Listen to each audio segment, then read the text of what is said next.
By now you may be thinking to yourself, okay, well, what's the real key to releasing? What's underneath it all?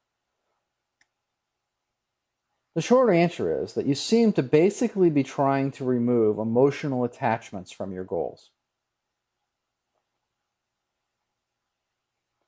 You really have to get to the point where whatever it is that you're visualizing can happen or not happen, and you not really care either way. If you can get to that point, my research suggests that things happen for you very, very rapidly. Now, of course, that's a lot easier to say than do, right? If you're that person who's starving, looking for their next meal, the idea that you do or don't care about your next meal, that's tricky. If you're raising a family and you're wondering how you're going to feed them, that's tricky. These are things that are deeply embedded in us emotionally. So what we're going to be talking about in the next section of this particular session is some specific techniques for how to actually accomplish this. In fact, it's safe to say that when I say releasing, primarily what I'm talking about is this idea of separating out your emotional attachments from your goals. Literally getting to the point where you don't care if they occur.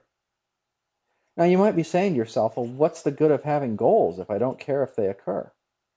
But as you move from the left side of the continuum to the right side of the continuum, as you progress from symbolic to non-symbolic consciousness, one of the interesting things that happens, and it seems to have a direct impact on this effectiveness involving mind-matter interaction, is that you start to care less and less and less and less about goals. In fact, people at the far right end of that often view everything as perfect, exactly as it is. Don't have a desire to really change anything. They're completely released, you might say. Now we'll talk about some differences between release and surrender in an upcoming session. Also important is expressing gratitude when something does occur, even if it's just a baby step towards what you ultimately want to have happen. It's very important to express gratitude, deeply, meaningfully express gratitude, emotionally express gratitude for that. There seems to be something about that. It's almost like an additional layer of communication or feedback that you can provide that seems to increase, for some reason, the likelihood of your intent coming to pass.